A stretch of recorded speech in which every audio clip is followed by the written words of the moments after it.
इसमें बेटा जो हमारे पास क्या होगा, ऑक्सलेट होगा या ऑक्जेलिक अम्ल होगा, को कार्बन डाइऑक्साइड और H2O में ऑक्सीकृत करना है।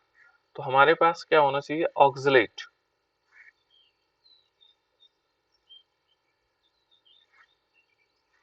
ऑक्सलेट, ये है ऑक्सलेट, है ना, या हम कह सकते हैं ऑक्जेलिक अम्ल। क्या होगा, ऑक्जेलिक अम्ल, ऑक्जेलिक अम्ल। ऑक्जेलिक अम्ल का फॉर्मूला मालूम है किसी को जो है हमने किस में, को कार्बन डाइऑक्साइड एवं H2O में हम क्या कर सकते हैं, ऑक्सीकृत कर सकते हैं। तो किसी के पास ऑक्जेलिक अम्ल का फॉर्मूला मालूम है किसी को, कोई बच्चा बता सकता है ऑक्जेलिक अम्ल का? देखो बेटा, ऑक्जेलिक अम्ल होता है COH एंड COOH। किताबों में इसको C2H2O4 लिखा जा सकता है ना। तो ये हमारे पास ऑक्जेलिक अम्ल है। इसको हम क्या करेंगे, 5 मॉलिक्यूल ले लेंगे इसके। कितने, 5 मॉलिक्यूल, और इस पर रिएक्शन करवाएंगे किसकी, एक तो KMnO4 होगा, और कैसे माध्यम में होगा, अम्लीय माध्यम में, है ना। कैसे माध्यम में होगा, अम्लीय माध्यम में, यानी कि H2SO4 इसमें लेंगे। HNO3 हम इसलिए नहीं लेते हैं क्योंकि क्या कर देता है, वो ऑक्सीकृत हो जाता है स्वयं। HNO3 क्या करता है, अपने आप में ऑक्सीकृत हो जाता है। इसलिए हम क्या करते हैं, KMnO4 के साथ किसकी अभिक्रिया करवाते हैं, सल्फ्यूरिक अम्ल। ठीक है ना, जब हम इसको अम्लीय माध्यम में लेते हैं। तो इनके नंबर ऑफ मॉलिक्यूल्स को देखें, नंबर ऑफ मॉलिक्यूल्स यहाँ पर है 2 मॉलिक्यूल KMnO4 होंगे, यहाँ पर क्या होंगे, 2 मॉलिक्यूल KMnO4 होंगे, और 3 मॉलिक्यूल सल्फ्यूरिक एसिड होगा।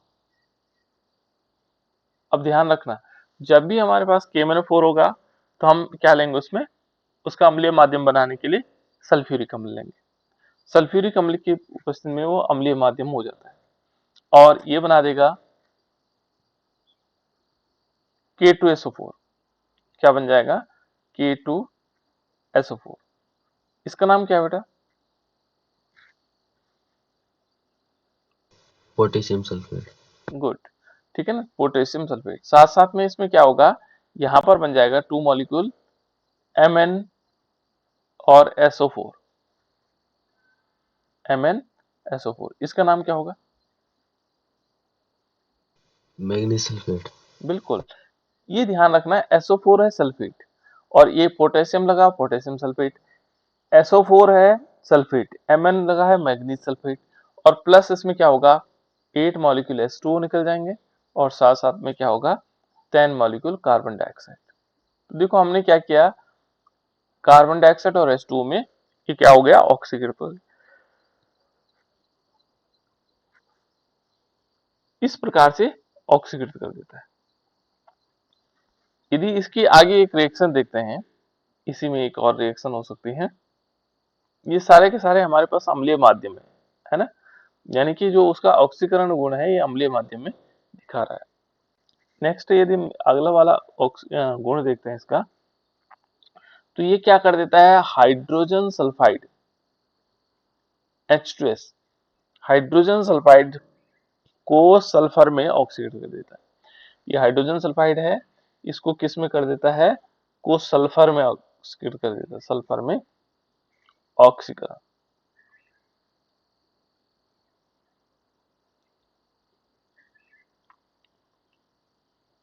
हाइड्रोजन सल्फाइड का सल्फर में ऑक्सीकरण तो किस प्रकार से हो सकता है, यानी कि जो ये हाइड्रोजन सल्फाइड है ये किस में कर देगा, इसको सल्फर में। फिर क्या लेंगे हम, यहाँ पर लेंगे हम हाइड्रोजन सल्फाइड H2S गैस, जो हमने बनाया था, जिसमें हमने एक कुछ डार्क जैसे लोहे के टुकड़े थे, फेरस सल्फाइड लिया था, और उसमें सल्फ्यूरिक अम्ल डाला था, और उससे गैस बनी थी, हमने लैब में बनाया था उसको, है ना। बहुत बदबू आई थी उसकी, सड़े अंडों जैसी गंध। तो उसको बोलते हैं बेटा हाइड्रोजन सल्फाइड। ये है हाइड्रोजन सल्फाइड, है ना। तो हम क्या करेंगे, 5 मॉलिक्यूल लेंगे इसमें, 5 मॉलिक्यूल H2S। ये हाइड्रोजन सल्फाइड है। और इसकी रिएक्शन करवाएंगे फिर किसके साथ, KMnO4, क्योंकि ऑक्सीकारक है, और 2 मॉलिक्यूल लेंगे इसके, और प्लस 3 मॉलिक्यूल सल्फ्यूरिक एसिड। तो किस प्रकार से रिएक्शन होगी, फिर ये बना देगा हमारे पास, क्या बन जाएगा, K2SO4। इसको हम अच्छी तरह पहचानते हैं। और इसका नाम क्या बेटा, कोई बता सकता है H2SO4 का? Hydrogen sulphide. हाइड्रोजन सल्फाइड नहीं कहेंगे इसको, तो सल्फ्यूरिक एसिड। बिल्कुल, इसको बोलेंगे सल्फ्यूरिक एसिड। बार बार ध्यान रखना बेटा, है ना, सल्फ्यूरिक अम्ल है हमारे पास, इसीलिए मैंने पूछा था, ये सल्फ्यूरिक अम्ल है, हाइड्रोजन सल्फेट नहीं। सल्फाइट देखो बेटा, 3 चीजें होती है आपकी, जो साउंड है देखो, hydrogen sulphide H2S, sulphide, sulphide, ide लग रहा है, SO3 है, तो ये हो जाएगा सल्फेट, सल्फाइट, क्या होगा, सल्फाइट। SO3 जब यहां पर होगा सल्फाइट होगा। SO4 सल्फेट, ये देखो थोड़ा थोड़ा अंतर है इनमें, सल्फाइड S वाला होता है ना, SO3 वाला sulphate, sulphide sorry sulphite, fight वाला, है ना, और सल्फेट होगा SO4, ये ध्यान रखिएगा, ठीक है ना। यहाँ पर ये सल्फ्यूरिक अम्ल है ना, हाइड्रोजन सल्फेट तो है ही, लेकिन ये सल्फ्यूरिक अम्ल भी है। तो मेनली ये जो जाना जाता है, ये किस रूप में जाना जाता है, सल्फ्यूरिक अम्ल के रूप में जाना जाता है ना। तो यहाँ पर क्या होगा, ये देखो पोटेशियम सल्फेट हो गया, ठीक है ना, उसके बाद 2 मॉलिक्यूल हो जाएंगे MnSO4, तो ये क्या हो जाएगा, मैग्नीज सल्फेट हो जाएगा, प्लस क्या होगा, 8 मॉलिक्यूल H2O, साथ साथ में क्या होगा, 5 मॉलिक्यूल सल्फर, ये ध्यान रखें। तो इस प्रकार से हम इसको क्या करेगा, ये देखो यहां से इसने क्या किया, हाइड्रोजन सल्फाइड से और सल्फर में कन्वर्ट हो गया, ये 5 मॉलिक्यूल बेटा, 5 मॉलिक्यूल सल्फर। तो इस प्रकार से क्या कर देता है, इसको ऑक्सीकृत कर देता है, इसमें सल्फर में। अन्य भी है, जैसे देखो अभी नेक्स्ट है हमारे पास, ये है Na2SO3, इसका नाम क्या होगा, बताओ बेटा, अभी बताया मैंने, sodium sulphide. Sodium sulphide. Sulphide नहीं होगा बेटा, देखो बताओ कौन बताएगा, सोडियम सल्फाइड। हाँ राइट, इसका नाम होगा बेटा सोडियम, देखो ये ध्यान रखिएगा, सोडियम सल्फाइट। यही बोला सर। अच्छा सल्फाइट बोला, तुम्हारा लग रहा था सोडियम सल्फाइड कह रहे हो, ड शब्द अलग है और ये ट शब्द अलग है ना, सोडियम सल्फाइट, ये फाइट कर रहा है, फाइट वाला है ना। और यहां देखो इसमें क्या है, Na2SO4, ये क्या हो जाएगा, को ऑक्सीकृत कर देता है ना, इसका नाम क्या होगा, इसको बोलेंगे सोडियम, बताओ बेटा सल्फेट। बताओ, सल्फेट, हाँ राइट, ये हो जाएगा सल्फेट, ये फेट हो जाएगा, है ना, सल्फेट। तो इस प्रकार से हम इनके नाम भी जान लें और इनको देख लें। तो अब क्या करना हमने, यहाँ पर लेना हमने सोडियम सल्फाइट लेना है, सोडियम सल्फाइट, सोडियम सल्फाइट। तो यहाँ पर 5 मॉलिक्यूल लेंगे, क्या लेंगे, 5 मॉलिक्यूल क्या लेंगे, सोडियम सल्फाइट के लेंगे। तो सोडियम सल्फाइट होता है Na2SO3, ये फाइट वाला है ना। और फिर इसमें हम क्या करवाएंगे, 2 मॉलिक्यूल लेंगे KMnO4, इसका नाम क्या है, KMnO4 का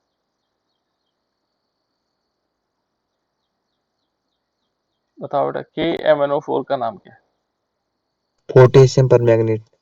पोटेशियम परमैंगनेट, है ना। और ये H2SO4 का नाम,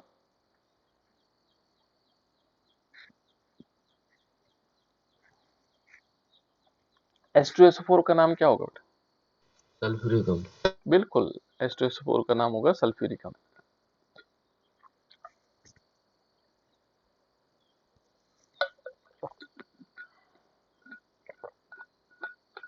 क्या बनाएगा ये, आगे जाकर के क्या बनाएगा? यदि हम इसको देखेंगे तो क्या बन सकता है इसमें?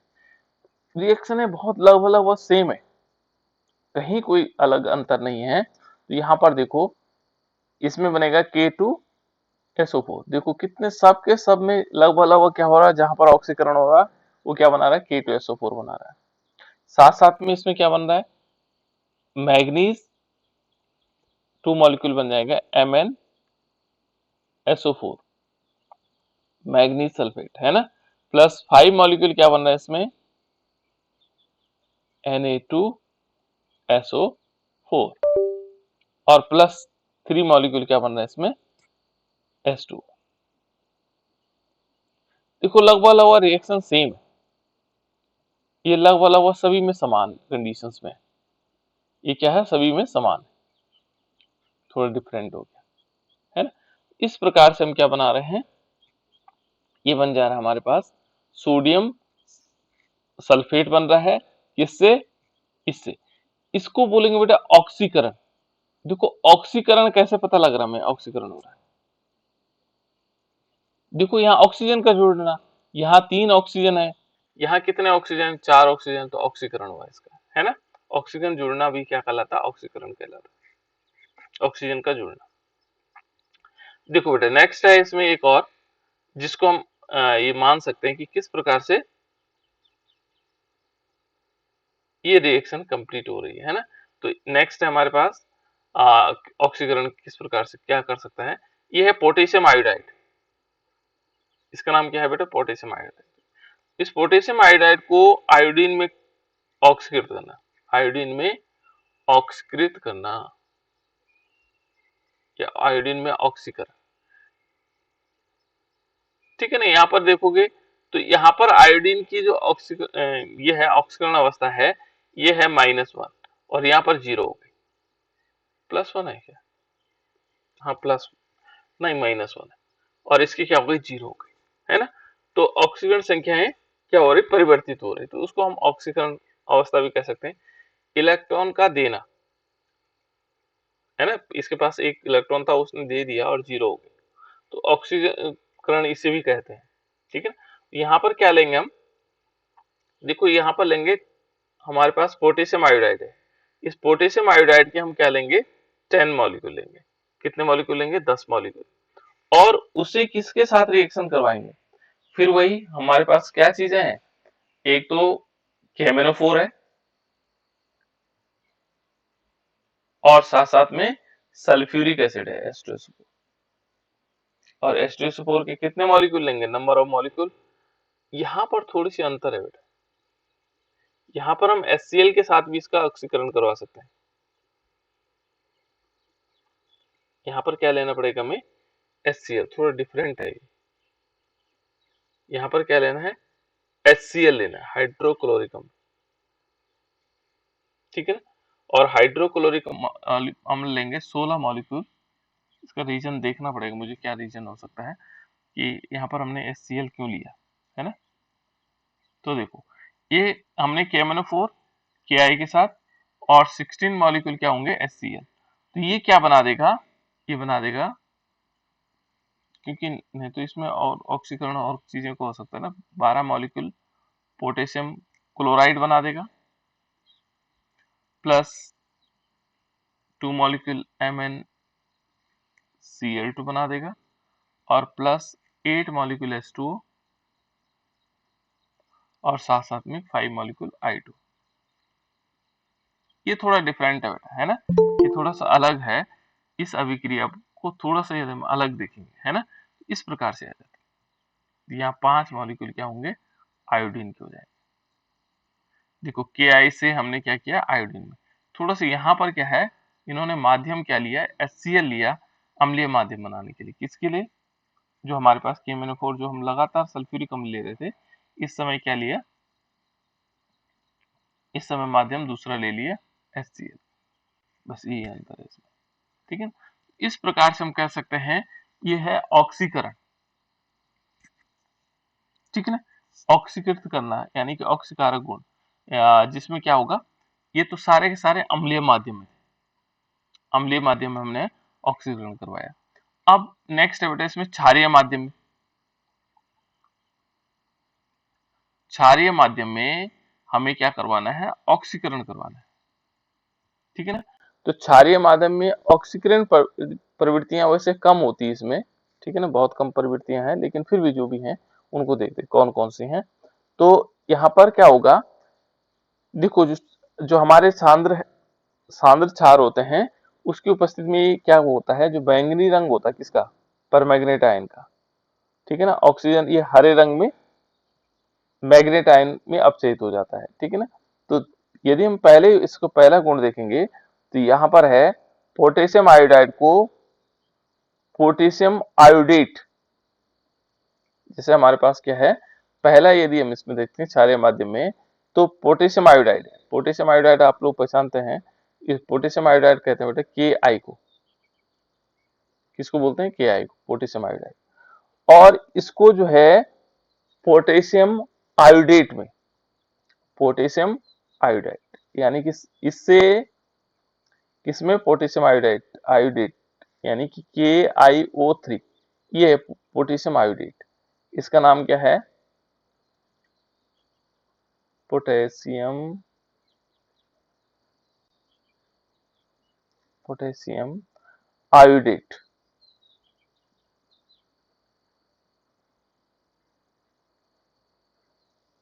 इसका नाम क्या है बेटा, पोटेशियम आयोडेट, ये वाला, ये क्या है, पोटेशियम आयोडेट, ठीक है। इसमें ऑक्सीकृत कर देता है। किस प्रकार से होगी रिएक्शन को यदि हम लिखें तो किस प्रकार से हो सकता है, यहां पर क्या लेंगे हम,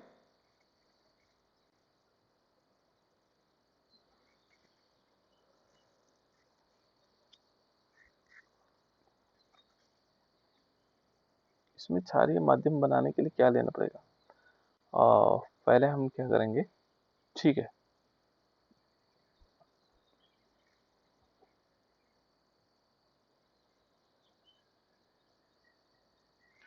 देखो बेटे इसमें हम क्या करते हैं, हम लेते हैं पोटेशियम आयोडाइड, क्या लेते हैं, पोटेशियम आयोडाइड लेते हैं। और पोटेशियम आयोडाइड क्या करेगा, देखो पोटेशियम आयोडाइड के साथ हम करवाएंगे 2 मॉलिक्यूल KMnO4, इसका नाम है पोटेशियम परमैंगनेट, और इस पर H2O की रिएक्शन करवाएंगे, किसकी रिएक्शन करवाएंगे, H2O की।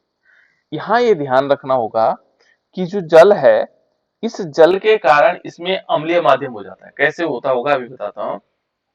और ये रिएक्शन होकर के क्या बना देती, ये रिएक्शन बन जाती है हमारे पास H2O। अभी बताऊंगा कि इसमें क्षारीय माध्यम कैसे आएगा। ये 2 मॉलिक्यूल MnO2 हो जाएगा, मैग्नीज ऑक्साइड हो जाएगा, और 2 मॉलिक्यूल क्या हो जाएंगे, पोटेशियम हाइड्रोक्साइड हो जाएंगे,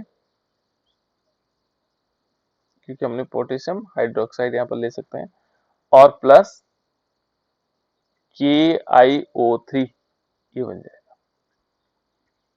पोटेशियम आयोडेट। तो किस प्रकार से हो सकता है, कैसे कंडीशंस हो सकती है इसकी, तो यहाँ ये ध्यान रखना होगा कि जब KMnO4 और H2O मिलते हैं, हम क्या लेते हैं, ये मैं अलग से बता दे रहा हूँ।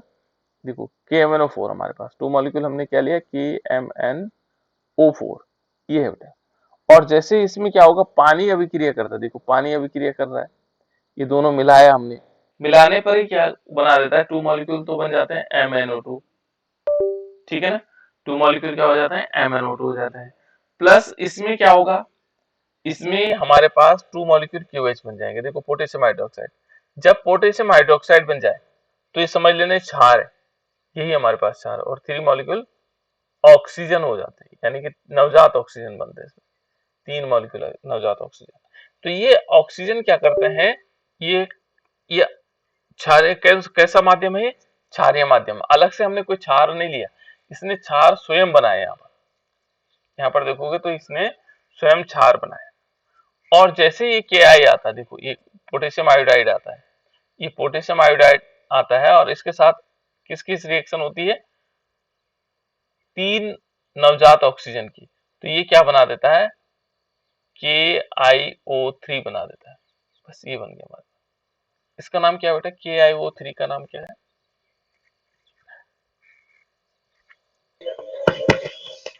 Potassium iodate. हाँ बिल्कुल, पोटेशियम आयोडेट।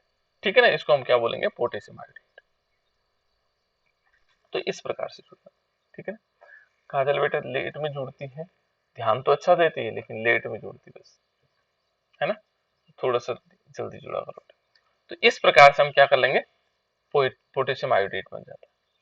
तो यहाँ ये ध्यान रखना कि यहाँ पर क्षारीय माध्यम ही है। क्षार क्या क्या होते हैं, जिनमें OH होता है। अब OH हो सकता है, KOH हो सकता है, NaOH हो सकता है, ये क्षार है।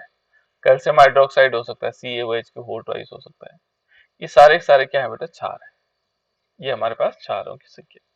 ठीक है, इस प्रकार से हम इनको कह सकते हैं क्षार है और क्षारीय माध्यम में अभिक्रिया होगी। नेक्स्ट यदि हम अगला देखते हैं तो ये कहता है किस प्रकार से क्षारीय माध्यम में पहली अभिक्रिया थी। दूसरी अभिक्रिया है, ये है बियर अभिकर्मक। ठीक है ना, यानी कि दूसरा जो रिएक्शंस है ये है क्षारीय KMnO4। क्या लेंगे, क्षारीय KMnO4। और यहां पर एक बहुत इंपॉर्टेंट शब्द लिखा हुआ है, ये है बियर अभिकर्मक। बियर अभिकर्मक, ये बहुत इंपॉर्टेंट शब्द है बेटा। देखो वियर अभिकर्मक,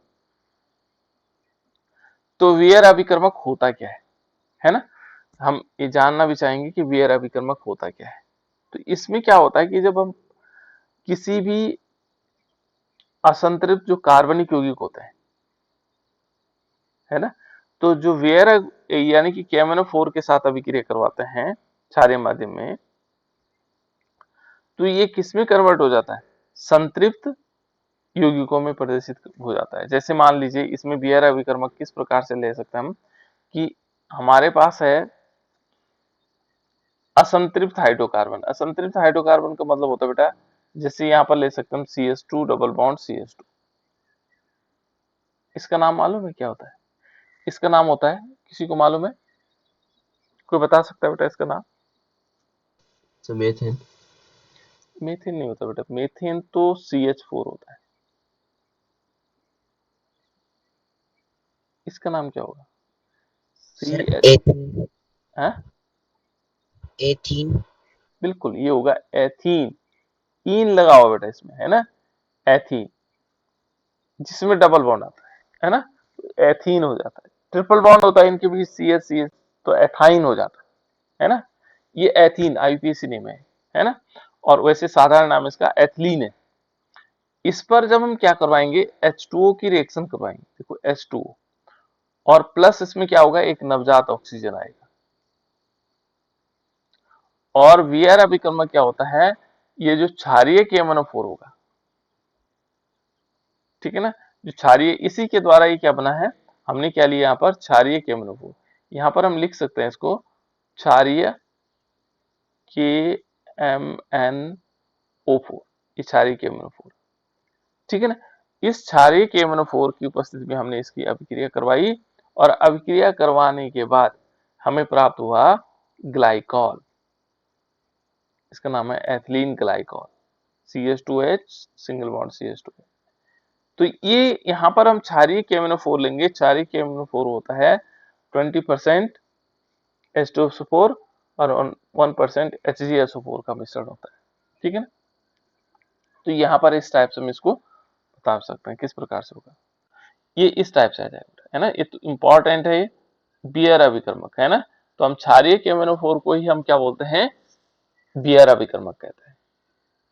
तो ये बात नोट कर लीजिएगा कि क्षारीय जो KMnO4 होगा उसी को हम क्या बोलेंगे, बियर अभिकर्मक बोलेंगे। नेक्स्ट यदि हम आगे देखें उदासीन माध्यम में, यदि हम उदासीन माध्यम को देखेंगे तो उदासीन माध्यम में अभिक्रिया, तो उदासीन जो माध्यम होगा, उदासीन माध्यम में KMnO4 का ऑक्सीकरण, KMnO4 की ऑक्सीकरण प्रवृत्ति। देखो यहाँ पर हमने कहा था आपको कि जो क्षारीय माध्यम में दो ही अभिक्रियाएं थी हमारे पास, है ना, लेकिन इससे पहले अम्लीय माध्यम में बहुत सारी अभिक्रियाएं हमने की, है ना। क्षारीय माध्यम में दो ही अभिक्रिया, एक तो हमने क्या किया था, जो पोटेशियम आयोडाइड को पोटेशियम आयोडेट में कन्वर्ट किया, और दूसरा हमने क्या किया, जो हमारे पास कौन से थे, असंतृप्त हाइड्रोकार्बन थे, उनको हमने संतृप्त हाइड्रोकार्बन में परिवर्तित किया।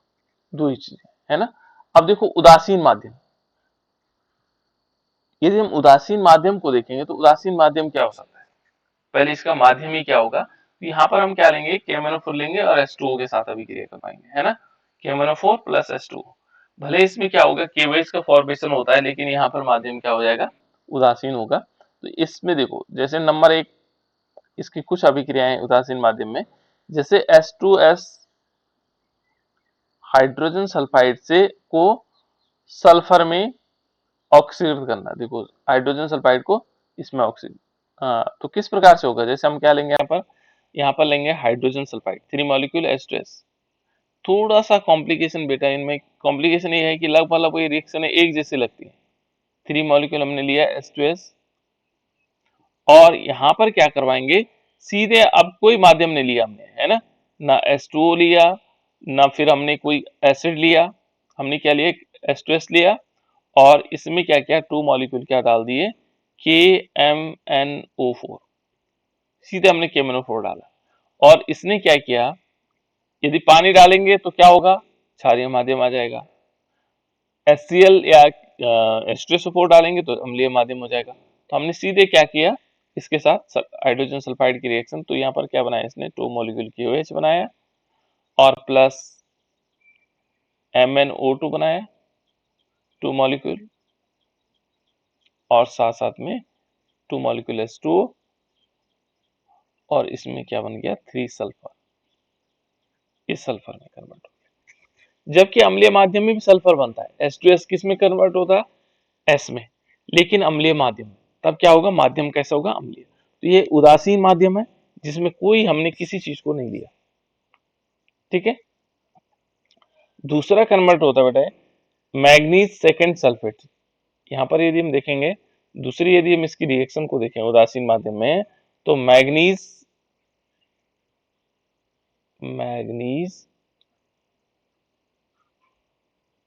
सेकंड और सल्फेट, ये कुछ चीजें ऐसे लिखी जाती बेटा, जैसे सेकंड लिख दिया, तो ये मालूम है कि इसका फॉर्मूला है,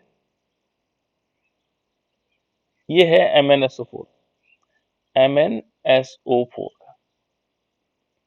मैग्नीज तो ये हो गया, सेकंड क्या दिखा रहा है, सेकंड इसकी ऑक्सीकरण अवस्था दिखा रहा है मैग्नीज की, है ना। सल्फेट ये दिखाया, सल्फेट तो ये है, सेकंड कहां से आया, ये जो बीच में रोमन, ये इसका ऑक्सीकरण अवस्था है। तो इस प्रकार से भी हम क्या करते हैं, उन कंपाउंड्स को लिखते भी हैं, जो कंपाउंड्स हमारे पास होते हैं उन कंपाउंड्स को ऐसे लिखते हैं, manganese second sulphate. Manganese second sulphate को जो है मैग्नीज डाइऑक्साइड में कन्वर्ट करना, मैग्नीज डाइऑक्साइड Mn, और ये आएगा O2, इसको हम मैग्नीज सेकंड ऑक्साइड भी लिख सकते हैं, ठीक है ना। इसमें ऑक्सीकृत करना, इसमें ऑक्सीकरण हो जाता है इसका, यहां से इससे इसमें ऑक्सीकरण, किस प्रकार से हो सकती है रिएक्शन, है ना।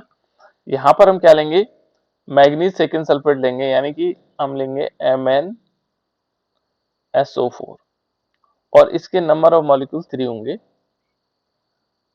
और ये इसकी रिएक्शन करवाएंगे 2 मॉलिक्यूल KMnO4 और प्लस इसमें H2O भी लेंगे 2 मॉलिक्यूल, है ना। तो ये क्या बनाएगा, किस प्रकार से आ जाएगा, ये इस टाइप से आ जाएगा बेटा, K2SO4 आ जाएगा, प्लस क्या आ जाएगा 5 मॉलिक्यूल MnO2 आ जाएगा और प्लस 2 मॉलिक्यूल H2SO4 हो जाएगा, सल्फ्यूरिक एसिड का फॉर्मेशन हो जाएगा।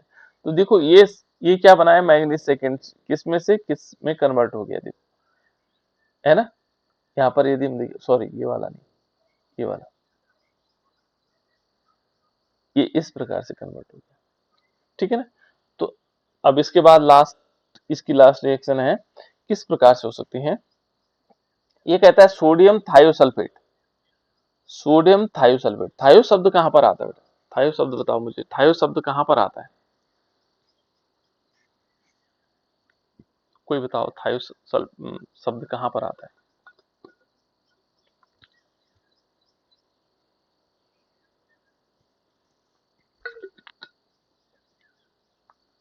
कोई बता सकता है थायो शब्द कहां पर आता है।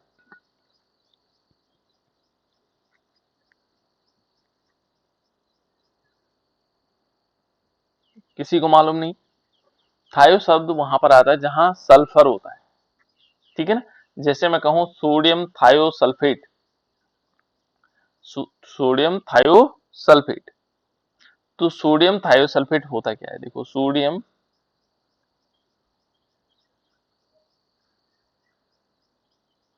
थायोसल्फेट,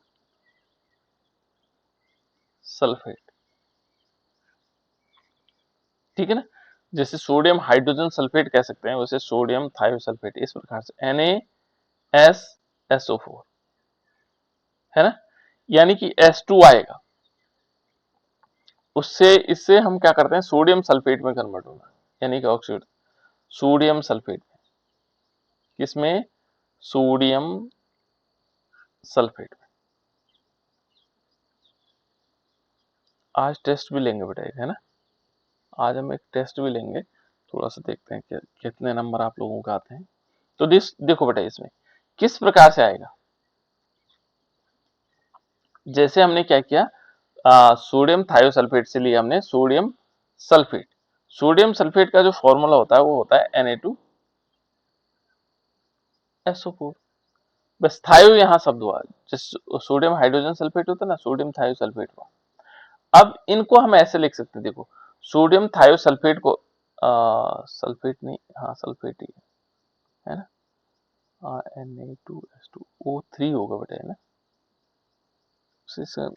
O3 ही लिखा है, सोडियम थायोसल्फेट, और सल्फेट भी लिखा हुआ है, ये थोड़ा सा अंतर है बेटा इसमें, है ना, सल्फाइट लेकर के यहाँ सल्फेट में SO3 कर रखा है, थोड़ा ध्यान रखना है इसका, है ना। तो इसका जो फॉर्मूला होगा इसको ऐसे लिखा हुआ रहता है, कैसे, 3 मॉलिक्यूल होंगे Na2S2 और SO3, इस प्रकार से लिखा जाता है ना। और इस पर जब रिएक्शन 2 बार, और मैंने गलत कर दिया, 2 बार आ गया ना, देखो Na2 और S2O3 होगा, इस टाइप से मैंने 2 बार लिख लिया इसको, है ना, 3 मॉलिक्यूल। और इस पर रिएक्शन करवाएंगे बेटे किसकी, एक तो करवाएंगे 2 मॉलिक्यूल KMnO4 होगा, और साथ साथ में होगा इसमें S2 वाटर मॉलिक्यूल, ठीक है ना। तो ये किस प्रकार से कन्वर्ट हो जाता है, ये बना देता है 2 molecule KOH potassium hydroxide, plus क्या होगा 2 मॉलिक्यूल MnO2, और प्लस क्या होगा 3 मॉलिक्यूल Na2SO4, और प्लस साथ साथ में 3 मॉलिक्यूल सल्फर, इस प्रकार से कन्वर्ट हो जाता है। ये है बेटा इसकी रिएक्शन, जो कुछ रिएक्शन कुछ वेरिएशन भी है रिएक्शनों में, लेकिन हम ये मान के चलते कि ये रिएक्शन है हमारे पास, है ना, इन चीजों को हम जान सकते हैं। अब ये है जो मैग्नेट और परमैग्नेट है, इनकी संरचनाओं को देखते हैं, इनकी संरचनाएं किस प्रकार से हो सकती हैं। तो यहाँ पर यदि हम संरचनाएं देखें इनकी, तो पहले हम इस संरचना के बारे में देखते हैं कि इनकी संरचनाएं किस प्रकार से हो सकती हैं, संरचनाएं, है ना।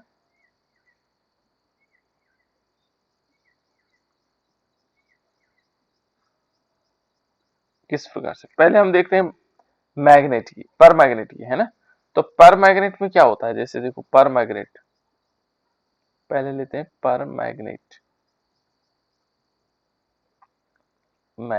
पर मैग्नेट। तो पर मैग्नेट देखो किस प्रकार से होगी, यहाँ मैग्नीज बीच में होगा, है ना। इस मैग्नीज से एक ऑक्सीजन ऊपर जुड़ा होगा डबल बॉन्ड से, एक ऑक्सीजन इस साइड जुड़ा होगा, एक ऑक्सीजन नीचे की तरफ जुड़ा होगा, और एक ऑक्सीजन ऐसे जुड़ा होगा। लेकिन जो ऑक्सीजन ऐसा है इस पर माइनस चार्ज होगा, इस पूरे पे माइनस चार्ज आएगा इस माइनस चार्ज के कारण, और के प्लस यहाँ साइड से जुड़ता है, तभी पोटेशियम पर मैग्नेट हो जाता है।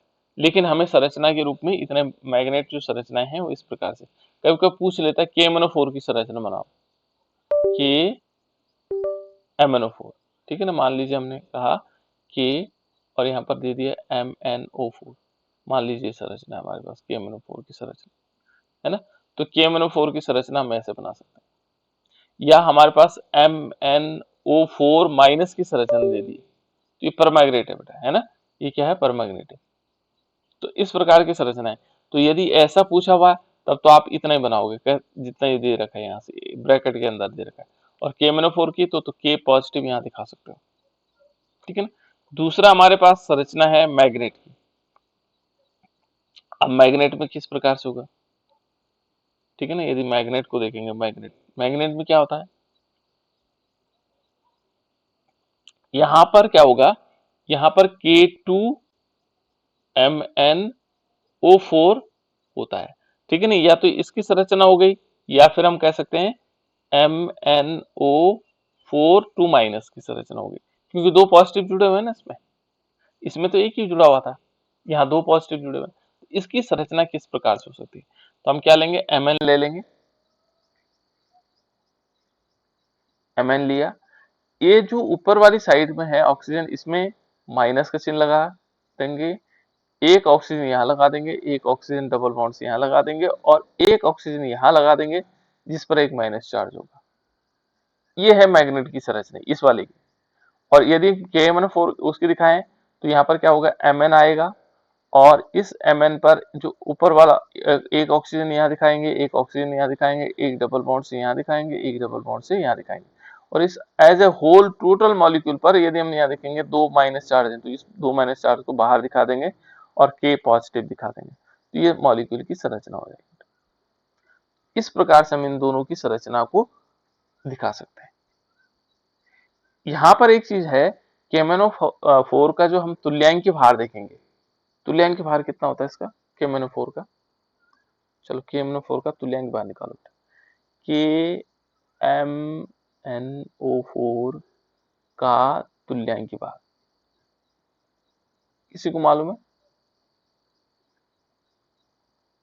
तुल्यांकी भार, ये तुल्यांकी भार बराबर क्या होता है,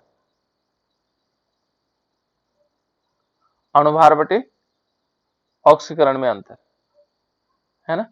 तो तुल्यांकी भार बटे अणुभार और बटे में क्या आएगा, यहाँ पर आएगा ऑक्सीकरण में अंतर, जो ऑक्सीकरण में जो उनमें अंतर आया, तो ऑक्सीकरण में जो अंतर है यहाँ पर देखेंगे तो ये अंतर होता है बेटा 5 का, ठीक है ना। और इसका अणुभार यदि देखेंगे तो यहाँ पर यदि देखोगे इसका तो 16 गुणा गया 4, 16 चौको 64 है, 16 चौको 64 नहीं होगा, हाँ 16 चौको 64 होगा, है ना। यहाँ पर देखेंगे तो इसका पोटेशियम होता है कितना 39, प्लस कितना होगा Mn का कितना हो जाएगा, बाकी इसमें से 158, टोटल मिलाकर 158 होता है बेटा, मैग्नीज का निकल आएगा, है ना।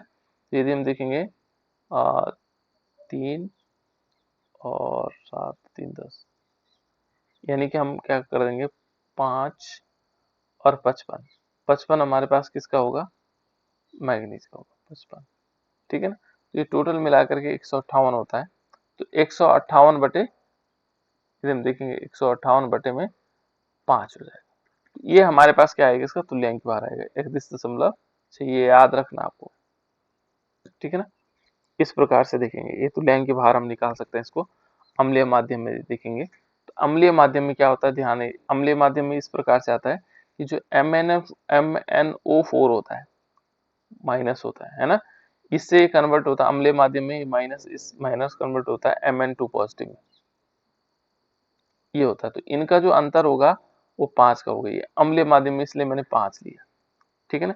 यदि हम क्षारीय माध्यम में देखेंगे तो क्षारीय माध्यम में क्या होता है इसका, ये तो अम्लीय माध्यम में इसका तुल्यांक भार हो गया। क्षारीय माध्यम में देखेंगे, परबल क्षारीय माध्यम है, यहाँ पर हम ध्यान रखना होगा कैसे परबल लेंगे, परबल क्षारीय माध्यम। तो परबल क्षारीय माध्यम में किस प्रकार से होगा, यहाँ पर ये देखेंगे तो क्षारीय माध्यम में एक होता है इनका ऑक्सीकरण अवस्था में अंतर, है ना, एक माना जाता है। तो किस प्रकार से होगा, यहाँ पर KMnO4 का 158/1 हो जाएगा, तो 158 ही इसका तुल्यांक भार हो जाएगा। तो ये दोनों अलग अलग है। इस KMnO4 का उपयोग कहाँ पर प्रयोग होगा बेटा, कहाँ प्रयोग कर सकते हैं हम इसका, बताओ, कोई बता सकता है कहाँ पर हम इसका प्रयोग करेंगे।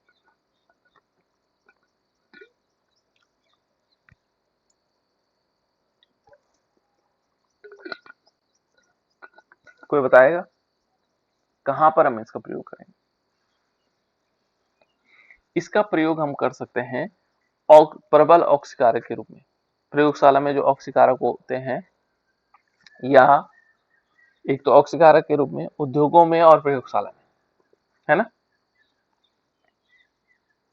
और जो कुआं हो गए, तालाब हो गए, उनके पानी को शुद्ध रखने के लिए भी हम इसका प्रयोग कर सकते हैं, ठीक है ना। तो ये दो चीजें याद रखिएगा। और बाकी हमने निकाल दिए, हैलाइड को सल्फाइड में बदलना, ठीक है ना, इन ऑक्सीलेटों का पता करना, ये सारी चीजें इनमें, ये इसके क्या है उपयोग है। उपयोग हम आसानी से कहीं से भी निकाल सकते हैं, है ना। और कल जो हमारा नेक्स्ट होगा इसका टर्म्स होगा इनर ट्रांजिशन एलिमेंट, यानी कि अंतर संक्रमण तत्व, एफ ब्लॉक एलिमेंट।